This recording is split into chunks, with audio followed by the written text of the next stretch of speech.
Kale Makar and Valerie Nichushkin.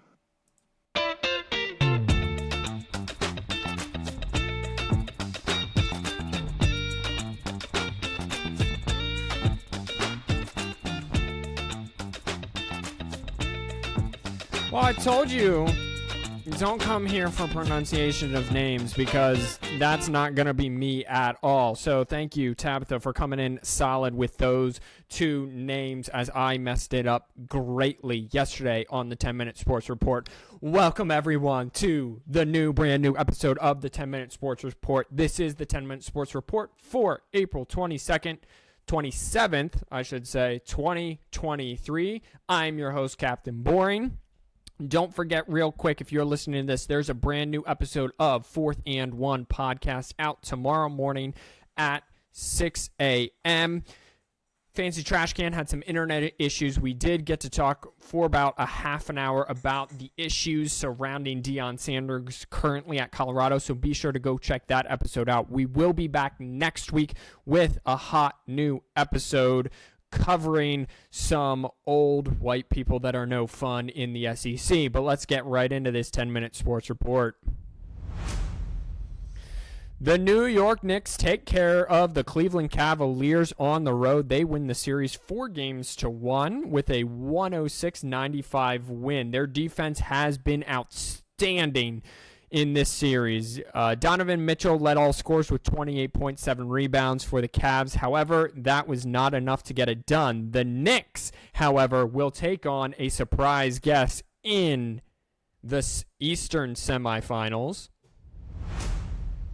And the surprise guest is the Miami Heat. The number 8 seed in the East knocks off the number 1 overall seed and the best record in the NBA, Milwaukee Bucks, with an overtime 128-126 win. Jimmy Butler had 42 points, including an acrobatic shot as the time expires.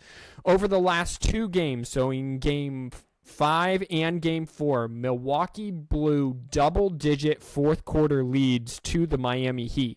Giannis Antetokounmpo did just about everything to try to make sure his team advanced with 38 points, 20 rebounds. He was visibly upset in the postgame. He says this season is not a failure. However, you're a 1 seed to me. You got to take care of the 8 seed no matter what. This is a little bit of a failure. So Miami Heat advance. They will take on the New York Knicks in the East semifinals. The Memphis Grizzlies stave off elimination with 116-99 win over the Los Angeles Lakers. Anthony Davis had a monster game for the Lakers finally with 31 points and 19 rebounds. Desmond Bane for the Memphis Grizzlies had 33 points, 10 rebounds of his own. Ja Morant and Desmond Bane combined for 64 points as the Grizzlies stave off elimination and go back to LA Friday night. The number 6 seed Warriors put the number 3 seed Sacramento Kings on the brink of elimination with a 123-116 win. The Golden State Warriors have now won 3 straight games to take a 3-2 series lead. Steph Curry led all scores with 31 points, 8 rebounds. Domantas Sabonis led the Sacramento Kings with a double-double, 21 points, 10 rebounds. The Warriors try to put away the 3-seed Kings at home again. That is on Friday night. Coming at you tonight, Thursday, April 27th, it is Game 6 of the Boston Celtics and the Atlanta Hawks. Remember, the 76ers, who swept the Brooklyn Nets last weekend, are waiting for the winner of this series. So, can the Hawks save off elimination and push this to 7? Trey Lance vows it. Boston Celtics have had a history of choking. Meanwhile, Jason Tatum has either made the conference finals or NBA finals or has gone out in the first round in every single year of his career. He has made the playoffs, but he's either gone out in the first round or made the conference finals or better. So, and he made the NBA finals last year. Does this mean they choke and they get bounced in the first round? Who knows? Now some NHL recapping and fun with some names that I don't even know how to pronounce. So go ahead and hit me up with the corrections because you know what? It is what it is at this point. The Florida Panthers stave off elimination with a 4-3 overtime win over the historically record-setting Boston Bruins. Boston still leads the series 3-2. It pushes Game 6 to be Friday night. That will be in Florida. So can Florida, much like the Atlanta Hawks, push the one seed, or not the one seed, the higher seed to a Game 7 after trailing 3-1? And the Seattle Kraken use a 2-goal second period to put the defending champs, again, without their 2-star players, Kale McCarr and Valerie Nichushkin, on the brink of elimination with a 3-2 win, and they are now up 3-2 with Game 6 being Friday night as well. So stay tuned for that. The defending champ in hockey's on the ropes. Meanwhile, the defending champ in basketball has won 3 straight, and it is hotter than ever.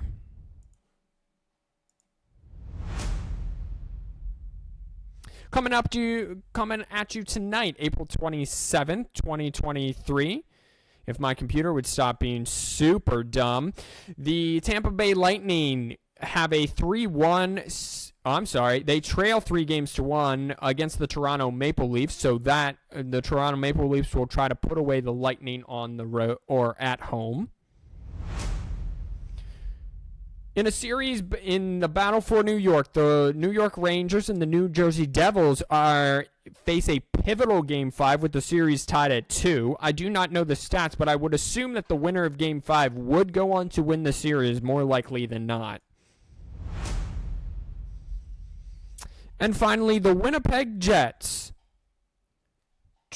trailing in the series 3-1, take on the Vegas Golden Knights on the road. So the Golden Knights try to put away the Winnipeg Jets at home tonight, and that is 10 o'clock on ESPN2.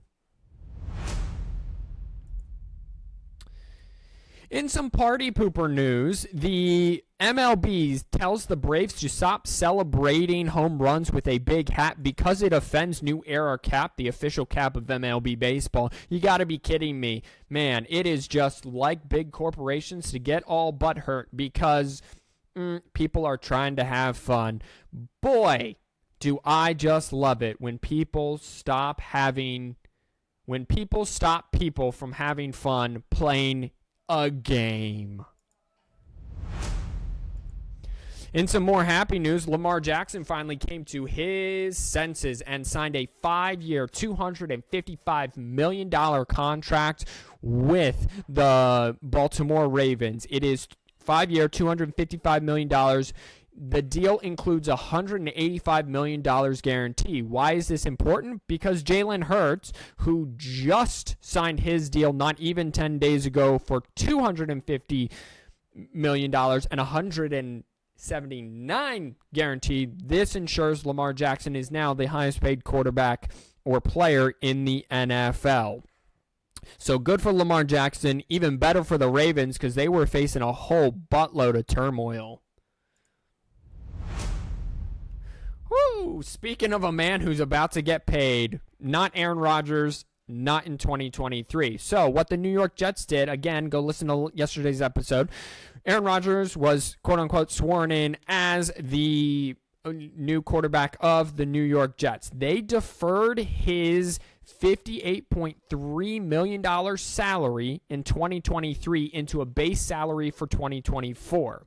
He is only going to make $1.1 million this year. However, next year, he is also due $47 million plus a base salary of $1.2 million and the $53 million bonus, making his cap hit and his total compensation for 2024, get this, a whopping $107.5 million. You know what I say, though. Mo money, mo problems. And that's right because of where he signed with the New York Jets. And finally, in some college football news, and we will cover this for next week's episode, the College Football Playoff Committee confirms the dates for the expanded 12-team playoffs that starts in 2024. So the first game will be on Friday, December 20th, 2024, with 3 games on December 21st, 2024. Then the quarterfinal games will be 3 games on January 1st, and the 4th game will either be on New Year's Eve or January 2nd, whatever doesn't interfere with wild card weekend. And then the semifinals will be the following weekend, and then the championship will be January 20th, 2025. So that's very exciting for big college football fans. Again, the first round of the college football playoff will be the lower seed on the road at the home team stadium, which has never been done before in college football, that the higher seed in college football gets basically a playoff home game. Those atmospheres are going to be lit. They're going to be crazy. And I'm a minute past due, so I got to wrap this up. Like I said, I've wasted 1 minute and 15 seconds of your time. Thank you, everyone, so much for listening. I hope you tune in tomorrow for another 10-minute sports report. Watch some playoff hockey. Watch some playoff basketball. Wash your hands, you filthy animals. We'll see you tomorrow. And don't forget to check out the brand new episode of the 4th and 1 podcast, 6 a.m. tomorrow. Peace out.